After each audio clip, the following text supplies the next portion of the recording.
देखिए, जिस तरीके से आज का जो चर्चा का विषय है वो मुख्य रूप से जैन जी के ऊपर है। जैन जी की भारत में कुल आबादी लगभग 41 करोड़ है और 41 करोड़ स्वाभाविक बात है उनके अपने अपने सोचने के तरीके, क्रियान्वित करने के तरीके, और वह 41 करोड़ जो जैन जी हैं वो किसी भी सूरत में उससे पहले की पीढ़ी और उससे पहले की पहले की पीढ़ी यानी हमारी पीढ़ी इनसे बिल्कुल विमुख नहीं हो सकती। और इसी कारण से आदरणीय मोहन जी भागवत जी ने कहा कि हमें उनका ख्याल रखना है और वो भी हमसे अलग नहीं हो सकते। देखिए, जिस प्रकार जंतर मंतर पर जो प्रदर्शन हुआ और कुछ नौजवान बच्चे वहां पहुंचे, वो पूरे देश का जैन जी नहीं है, और वहां पर जो मौजूद है उन्होंने जिस प्रकार बात कही वो संपूर्ण देश के जैन जी की भाषा या सोच भी नहीं है। आप झारखंड में भी जैन जी के द्वारा एक प्रदर्शन देख रहे हैं, और इससे पहले हम भी इस आयु से गुजर चुके हैं। बेशक से हम जैन एक्स में शायद आते हैं, तो हम भी धरना प्रदर्शनों में रहे, अपनी बातों को मनवाना और अपने से जो वरिष्ठ हैं उनसे मनवाने के लिए प्रदर्शन भी किए, सरकारों के सामने भी हमने प्रदर्शन किए। तो सब चीजों का अपना तरीका और अपनी सोच है। पूजनीय मोहन भागवत जी ने जो विषय वहां कहा है वो किसी प्रकार के जंतर मंतर पे हुए प्रदर्शन को लेकर के नहीं, जैन जी के साथ में हमारा व्यवहार, और चूंकि दूसरी और तीसरी पीढ़ी का हमारे बीच में एक डिस्टेंस बन जाता है तो वो सौहार्द बना रहे। उस प्रकार की जो सोच, जो राष्ट्रवादी सोच है, वो आने वाली पीढ़ी में भी उसका भी उसको एहसास हो। और जैन जी के बाद में अब जैन अल्फा भी आ गए, उनमें भी राष्ट्रवादी सोच जो है, सांस्कृतिक जो भारत की जो सांस्कृतिक जो विरासत है वो बच्चे उससे भी विमुख ना हो। कुछ यदि बच्चे जो हैं जंतर मंतर पर अलग सोच और विचार के हैं, ठीक है, उनके विचार गलत हैं या सही है उस विषय में बात ना करके बाकी औरों पर प्रभाव ना पड़े तो उसको संभालने की चिंता समाज की है, पेरेंट्स की है, जो बुजुर्ग हैं उनसे वरिष्ठ हैं उनकी है।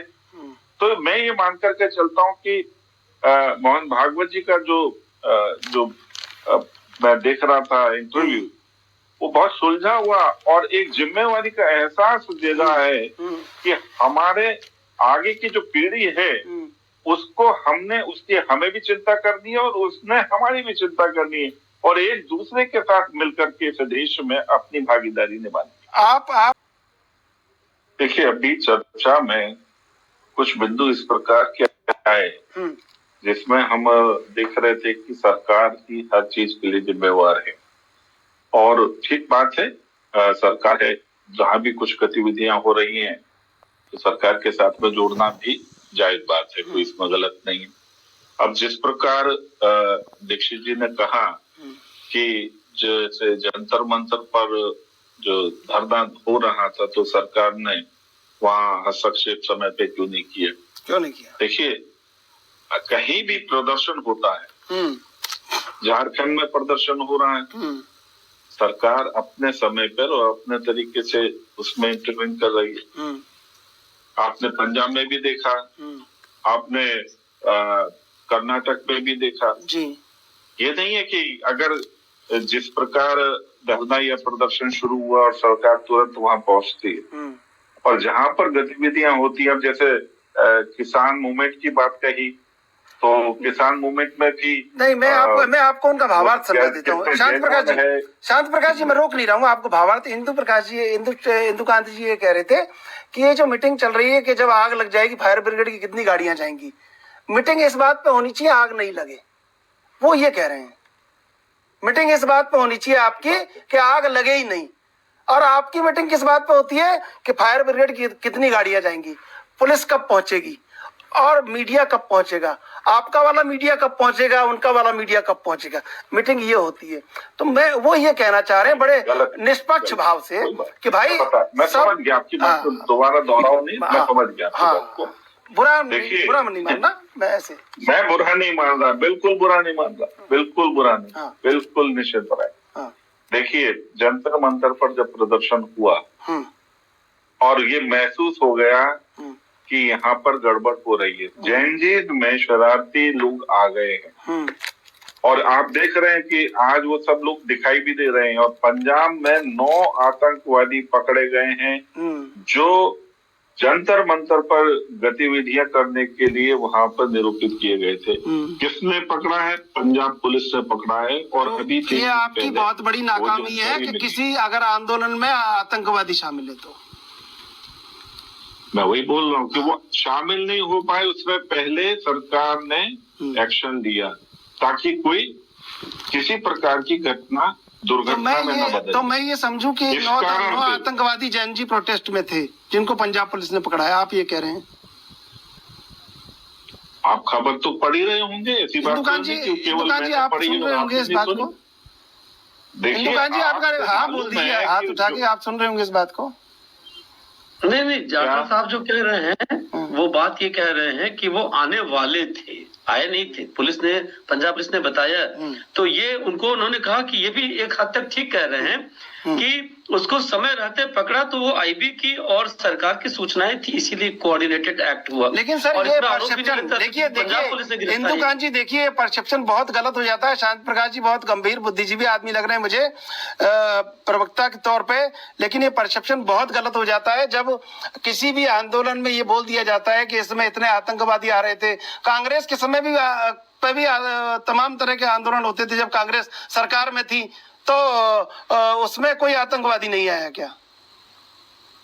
नहीं, इस बार ऐसा नहीं, ईमानदारी से तो जाटव साहब ने ठीक कहा, इस बार उनको पकड़ लिया गया पंजाब, और पंजाब पुलिस ने पकड़ा। एक बार मैं कोई रोल शांत प्रकाश जी जवाब ले लेता हूँ फिर आपके पास। आप जी शांत प्रकाश जी, देखिए मेरी बात को इंदुकांत जी ने कितना सभ्य तरीके से आपको बता दिया। हाँ, मैंने पूछा समझ पाए होंगे, इसलिए तो मैंने पूछा कि हाँ मैं वही बता रहा हूँ कि जो प्रदर्शन है, जो जैनजीत का प्रदर्शन, जो स्टूडेंट्स का प्रदर्शन है, वह प्रदर्शन जो है वो गलत स्वरूप उसका बनने जा रहा था उससे पहले। और जिस तरीके से वो मूवमेंट शुरू हो गया था पार्लियामेंट के अंदर घुसने का प्रयास। आ रहा हूँ मैं अनिल जी आपके पास आ रहा हूँ। तो साहब चले जाना 2 मिनट तो हाँ मैं आपको समय दे रहा हूँ, इनफैक्ट उनको बोलता हूँ। हाँ ठीक है। तो ये जो घटनाक्रम है उस पर सरकार ने समय रहते एक्शन लिया।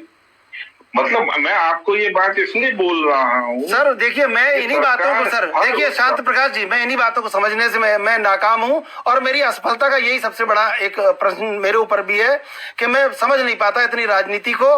कि भाई मैं जवाब आपसे मांग रहा हूँ कि देश का युवा इतना हतोत्साहित होके, इतना क्रुद्ध होके जंतर मंतर पर आ गया, आप जवाब दे रहे हैं कि वहां आतंकवादियों को हमने रोक लिया आने से। मैं ये सवाल कर रहा हूं, देश के बच्चे जिनकी बात संघ संचालक मोहन भागवत जी कर रहे हैं, जिनकी बात बुद्धिजीवी कर रहे हैं, जिन बच्चों से प्रधानमंत्री माफी मांग रहे हैं, मैं उनकी बात कर रहा हूं। प्रभु उन बच्चों की बात कर रहा हूं, आतंकवादियों की बात नहीं कर रहा। उनको गोली मार दो, कहीं भी आए देश में, लेकिन बात तो बच्चों की हो। कितने लोग, चंद्रशेखर जी कितने लोग थे? कितने लोग? 40 करोड़ जैनजीत में से कितने लोग थे वहाँ? और जिस तरीके की वहाँ हरकत हो रही है उसको शांत करने, सुने आप मेरी बात बहुत बोल रहे हैं बीच में, तो उन सब लोगों को शांत करने के लिए प्रधानमंत्री जी ने बीच में आकर के, ताकि वह लोग वो किसी प्रकार से बेचैन ना हो, और इस कारण से उनको रोका। और ठीक इसी तरीके से जैनजीत बैठे हुए झारखंड में, और उन्हीं जैनजीत में से एक गैंग गया वहां पर और प्रदर्शन किया, उसके मुंह पर स्याही फेंक दी। किसने फेंक दी? वहीं के जैनजीत जो प्रोटेस्टर हैं उन्होंने। वो तो किसी पुलिस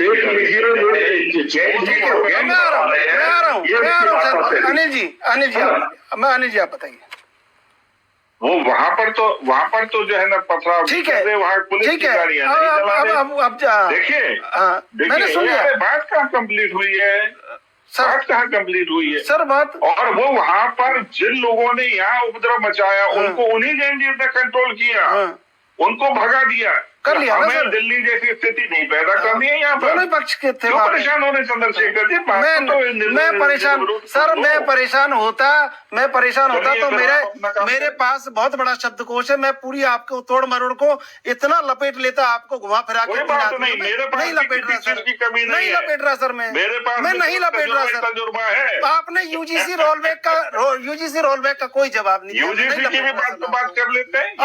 और आप सर तीन बार से देश का आम चुनाव जीत रहे हैं। आप वोट मांगने आए, हम पीले चावल लेके हम थोड़ी आए आपको देने कि लीजिए साहब सरकार बना लीजिए। बिल्कुल, आप 150 करोड़ लोगों, आप 150 करोड़ लोगों के पास वोट मांगने जाते हैं सर, हम वोट देते हैं तो आप सरकार बना लेते हैं। हम थोड़ी पीले चावल लेके आए कि आप सरकार बना लीजिए, और आप बना ले रहे हैं तो आपसे जवाब मांग रहे हैं, और जवाब मांग रहे हैं तो जवाब के हर एक तेवर से जवाब मांगा जाएगा। तो जवाब सुने भी, और उन शरारती लोगों की भी बातें सुने जो शरारत करके 39 करोड़ जैनजीस के माथे पे काला टीका लगाने का प्रयास कर रहे हैं, और वो जैनजीस ने झारखंड में नहीं लगाने दिया। तो सर आपके 18 करोड़ कार्यकर्ताओं में कुछ जो भटके हुए जैनजीस हैं उनको कंट्रोल कर दिया झारखंड में। और इसी कारण से जो दिल्ली में प्रदर्शन कर रहे थे वो झारखंड क्यों नहीं जा रहे? आपके समय में दिल्ली में जो प्रदर्शन कर रहे थे वो झारखंड क्यों नहीं जा रहे? नहीं होना चाहिए, नहीं जा रहे क्योंकि